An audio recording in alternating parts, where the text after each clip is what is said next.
روزہ رکھا ہوا ہے، نفلی روزہ رکھا ہوا ہے. کہتے میں اور پریشان ہوا، میں نے فوری طور پہ سوال کیا کہ اب تو کدھر جائے گا؟ تو کہنے لگا اب میں کہیں نہیں جاؤں گا، میرے ایک دن کا خرچہ میرے ماں باپ نے جو ڈیوٹی لگائی ہے وہ 3 دن آ رہے پورا ہو گیا ہے. اب میں باقی جو وقت بچے گا یا قرآن پاک کی تلاوت کروں گا یا محمد عربی پہ درود و سلام پڑھوں گا. میں نے کہا افطاری کر لینا. کہنے لگا مجھے مسجد بتا دو، میں جا کے اللہ اللہ کرتا ہوں، مجھے شام کو لے آنا. افطاری ہمارے ساتھ اس کی طے ہو گئی. مسجد چلا گیا، مغرب بعد لینے گیا تو کہنے لگا عشاء کے بعد آنا. اب تو میں نے پانی سے افطار کر لیا، کھانا کھانے جاؤں گا تو جماعت رہ جائے گی. کہتے ہیں عشاء کے بعد میں لایا، اس کو کھانا کھلایا. رات گہری ہو گئی تو میں نے کہا تو سو نہیں جاتا؟ کہنے لگا کوئی عرض نہیں، کبھی دور مزدوری کرنے نکل جاؤں تو رہ بھی جاتا ہوں، گھر والوں کو پتا ہے. کہتے میں نے مسافر خانہ کھولا، یوں سمجھیے ڈرائنگ روم بیٹھک میں نے کھولی، اس کو سلا دیا. میں اور میری بیوی اپنی معذور بیٹی کو روٹی دینے گئے اور ہم نے جا کے اس کو کھانا کھلایا جو ٹانگوں سے معذور تھی، اور ساتھ کہا کہ بیٹی آج بڑا پرہیزگار جوان ہمارا مہمان ہے. آج چڑھتی جوانی اور تقوی کی روشنی اس کے چہرے سے چمکتی ہے. کیا بات ہے، بڑے ہی اچھے گھرانے کا تربیت یافتہ ہے. کہتے ہیں بچی کو کھانا کھلا کے لوٹے، اپنے کمرے میں سو گئے، بیٹی اپنے کمرے میں لیٹ گئی. ترس گئے تھے کہ بیٹی قدموں پہ چلے. تہجد کا وقت ہوا تو دروازے پہ دستک ہوئی. بڑی بے چینی کے ساتھ اٹھے میاں بیوی. کون ہے؟ بیٹی کی آواز آئی ابا جی دروازہ جلدی کھولیں. کہتے ہیں کلیجے پھٹنے لگے، ذہن بکھرنے لگے. سوچے ہیں کہ وہ 2-1 منٹ ہمارے اوپر پہاڑ بننے لگے. دروازہ کھولا تو وہ بیٹی جس کے لیے ترس گئے تھے کبھی چلے گی، وہ اپنی ٹانگوں پہ کھڑی ہے. کبھی دوڑ کے ادھر جاتی، کبھی دوڑ کے ادھر آتی. بیٹیاں پریشانی کا فون کر دیں تو پھر بھی آنسو نکل آتے ہیں، اور بیٹی گھر میں خوشی آ جائے تو پھر بھی ماں باپ رو کے ہی شکر ادا کرتے ہیں. ان کے لیے روتے ہی رہتے ہیں. کہتے میں تڑپ گیا. بیوی بھی رونے لگی، بیٹے یہ کیا ہوا؟ ہم تو مایوس ہونے لگے تھے معاذ اللہ کہ اب تو ٹھیک نہیں ہوگی، کیا ہوا؟ کہنے لگے ابا جی اماں جی آپ نے بتایا نا نیک جوان آیا ہے، نیک آیا ہے. تو میں آپ چلے گئے تو میرے دل میں خیال آیا اے اللہ اگر وہ واقعی نیک ہے تو اس کے صدقے مجھے شفائی عطا فرما دے. یا ایھا الذین آمنوا اتقوا اللہ وابتغوا الیہ الوسیلہ، اے اللہ صحت ہی دے دے. کہتے ابھی میری دعا بھی پوری نہیں ہوئی کہ میرا وجود حرکت کرنے لگا اور یہ دیکھو میں اٹھ کے کھڑا ہو گئی ہوں. کہتے ہیں ہم لوگوں نے یہ دیکھا تو بھاگے اس کے کمرے کی جانب. جب دروازے پہ ہاتھ رکھا تو دروازہ کھل گیا. آگے گئے تو پلنگ خالی تھا، ایک رکا چھوڑ گیا ہے. کہنے لگا مجھے پتا ہے میری حقیقت کھل گئی ہے، میں تو اللہ کا بندہ ہوں. اگر تمہیں مجھ سے ذرا بھی پیار ہو گیا ہے تو پھر میرے پیچھے نہ بھاگنا، اللہ کی بارگاہ میں جھک جانا، پھر گناہوں سے توبہ کر لینا. کہا وہ تربیت یافتہ جوان آیا ہے اور مجھے بدل گیا ہے. میرے بھائی ماں باپ کی ذمہ داری اولاد کو نکھارنا ہے، ان کو سنوارنا ہے.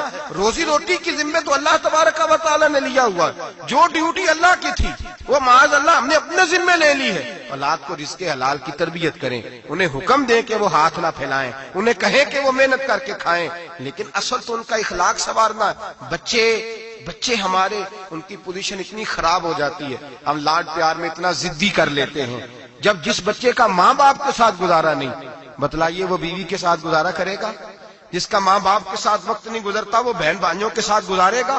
جس کا ماں باپ کے ساتھ وقت نہیں گزرتا وہ کولیگز کے ساتھ وقت گزارے گا؟ کس طرح وہ اپنے آپ کو، میرے نبی کریم سید عالم صلی اللہ علیہ وسلم نے ڈیوٹی لگائی کہ ماں باپ اپنے بچے کی تربیت کریں، انہیں اللہ سے جوڑیں. تکلیف میں وقت گزارا جناب اسماعیل نے. ایک روایت ایسی بھی ملتی ہے کہ 13 سال حضرت ابراہیم پلٹ کے گئے نہیں بیٹے کا پتہ لینے، لیکن جب بھی بیٹے نے ماں سے باپ کے بارے میں پوچھا کہ میرے والد کیوں نہیں آتے تو ماں نے ایک ہی لفظ کہا، بیٹے جناب ابراہیم اللہ کے نبی ہے اور اللہ کے حکم سے ہمیں چھوڑ گئے ہیں. ایسی تربیت، ایسی ٹریننگ بچے کے ذہن کو بدل ڈالا، اسے اللہ والا بنا لیا. اور ہمارے مفسرین نے بحث کی ہے کہ جناب اسماعیل جو اللہ کی راہ میں قربان ہونے کو تیار ہو گئے، ان کے سینے میں جو رب کریم کا اتنا پیار موجزن ہوا کہ وہ گردن کٹانے پہ تیار ہو گئے. تو فرماتے ہیں یہ تربیت جناب ہاجرہ کی تھی، یہ ٹریننگ حضرت وہ فیضان نظر تھا، یہاں کے مکتب کی کرامت تھی. سکھائے کس نے اسماعیل کو آداب فرزندی؟ میرے بھائی یہ جناب ہاجرہ نے تربیت دی. ایک بہت بڑے محدث ہیں، اتنے بڑے محدث ہیں کہ میرے نبی کریم کی مسجد نبوی میں وہ حدیث کے استاد رہے. حضرت ربیعہ بن عبد الرحمن نبی پاک کی مسجد نبوی میں حدیث کے استاد ہوئے. اور حضرت حسن بصری جو جناب علی کے شاگرد ہیں وہ بھی حضرت ربیہ کے شاگرد ہوئے. حضرت امام مالک جو 70 سال تک مدینہ اور مکہ میں حدیث پڑھاتے رہے وہ بھی حضرت ربیہ کے شاگرد ہیں. ان کے والد کا نام تھا عبد الرحمن فروغ.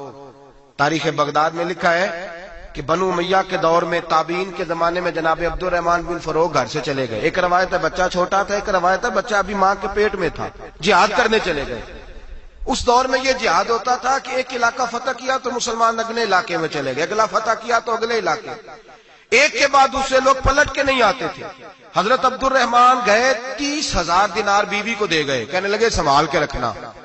اور جہاد کرنے نکلے تو 27 سال تک گھر ہی نہیں آئے, اور 27 سال کے بعد آئے تو حضرت ربیہ محدث بن چکے ہیں, مسجد نبی میں حدیث کے استاد ہیں, بیٹا بہت بڑا شیخ بن گیا.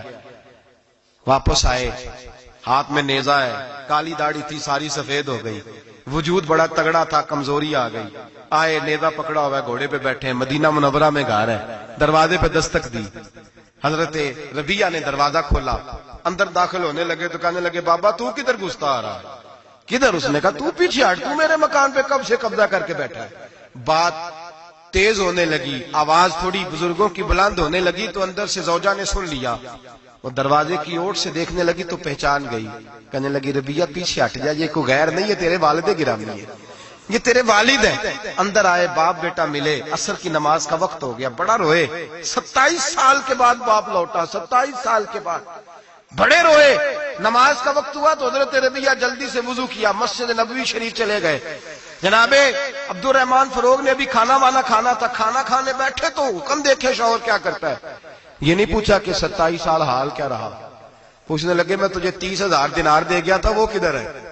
تو زوجہ کہنے لگی کھانا کھا لو, عصر کی نماز پڑھ کے آؤ, پھر بتاتی ہوں پیسے کہاں ہیں, آپ کی رقم بڑی اچھی جگہ پہ محفوظ ہے.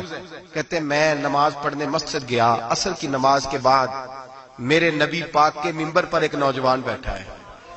گھر میں تو ان کا انداز ٹوپی پہننے کا تھا نا, سادے عام لباس میں, مسجد نبی میں جبہ پہنا ہے, سر پہ امامہ ہے, خوبصورت لب و لہجے میں رسول اللہ کے منبر پر بیٹھ کر, نبی پاک کے منبر پر بیٹھ کر. پتہ نہیں آپ کو اس بات کی لذت نصیب ہو رہی ہے کہ نہیں, عام جگہ نہیں, نبی پاک کے حضور کے منبر پر بیٹھ کر نبی پاک کی حدیثیں سنا رہے ہیں.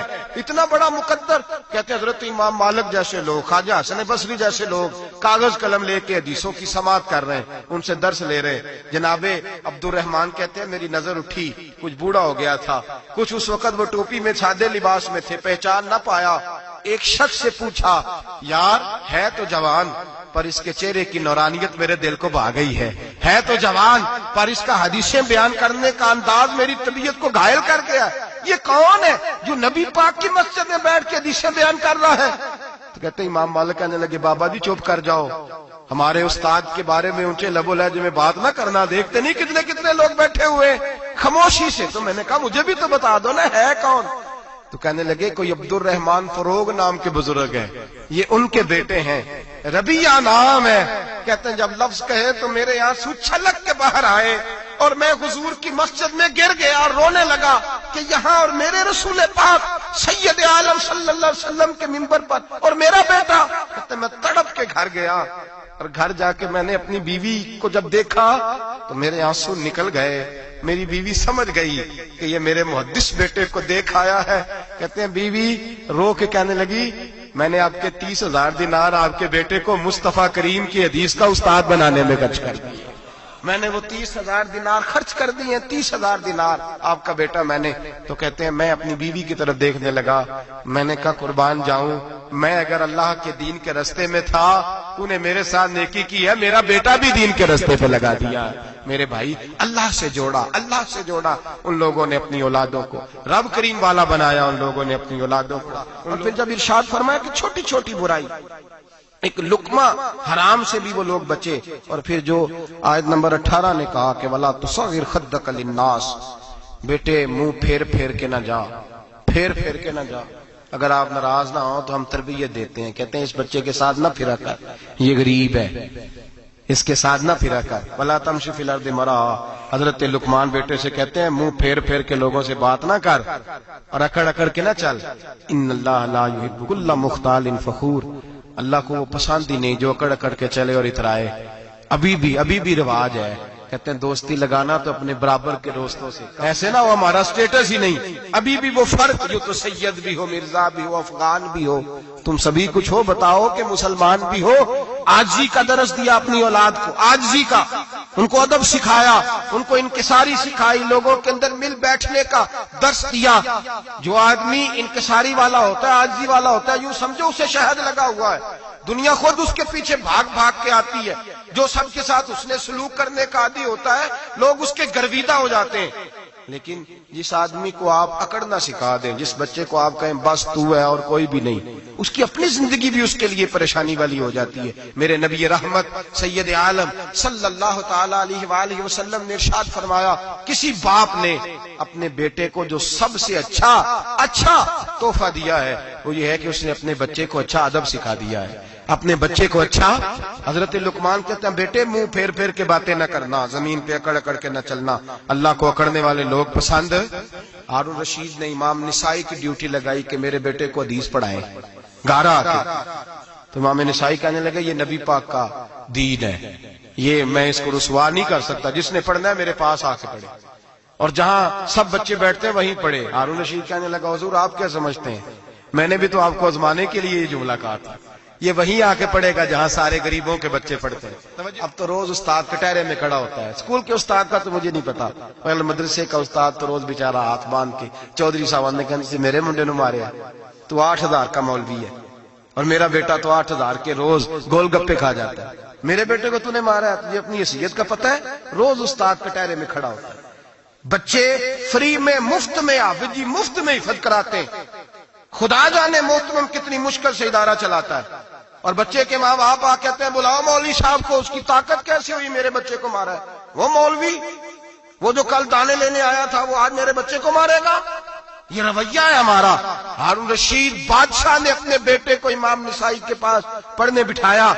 ایک دن حضرت کہاں لوگ کہتے بس بس بیٹا ٹھیک ہے، سیدھا سیدھا تو دین سیکھ کے آیا، ایسے کسی درویش کا مرید ہونا اور کسی عالم کی نوکری کرنا، اب تو بالکل ٹھیک ہے، پیر ایسا بھی رکھے نے، یہ کہ تیرا طریقہ ہے، تو پیچھے لگ گیا ہے، یہ کس طرح کا تیرا رویہ ہے؟ ہارون رشید بادشاہ، ہارون رشید وقت کا مطلق العنان بادشاہ، امام نسائی ان کے بیٹے کے استاد ہیں، امام نسائی رحمت اللہ علیہ کے پاس بیٹا پڑھتا ہے۔